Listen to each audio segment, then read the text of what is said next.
comics, television programs, and magazines on Wing Chun and other martial arts. One of his great achievements was the establishment of a complete system of learning and promotion for Wing Chun Kung Fu. 佢嘅歐洲大弟子洛賓麥地麥洛拔大師係梁宗師其中一位非常傑出嘅門生。佢自1984年開始學習詠春，已經跟隨梁宗師好多年㗎啦，達到10級，亦即係梁挺詠春系統嘅最高級別。目前係 EEWTO 主席，負責歐洲嘅大部分事宜。His European disciple, Norbert Madai, is one of Master Leung's very outstanding disciples. He started learning Wing Chun since 1984 and has since reached 10th level, the highest of the Leungting Wing Chun system. He is the head of the EEWTO and responsible for most of Great Grandmaster Leungting's European affairs. 為咗慶祝梁挺宗師嘅教學生涯同埋記錄佢對詠春嘅貢獻，麥地大師同佢嘅團隊花咗幾個月嘅時間編撰咗一本關於梁挺宗師同詠春嘅特刊《King of Leungting Wing Chun》。今日我哋聚首一齊，共同見證呢本新書嘅發布時刻。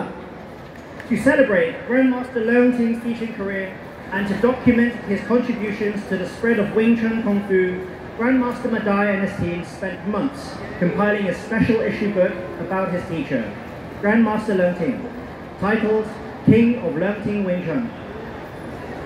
請以熱烈嘅掌聲歡迎梁挺宗師同埋佢嘅大弟子羅賓麥基大師上台。Please, may we all give a warm welcome for Grandmaster Leungting and Grandmaster Norbert Madai as they come to the stage. 有請。Welcome.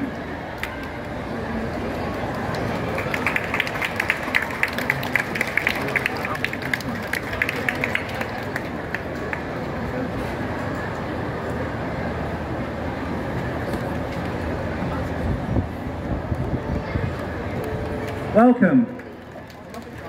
企頭中間啦，你試過企頭中間。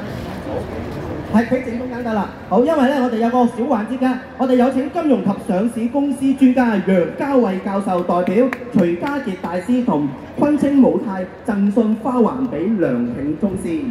On behalf of Grandmaster Alex Toh and Kun Ting Muay Thai Society, Professor Amy Young, expert in finance and IPO listings, will present the sacred garland to Grandmaster Leungting.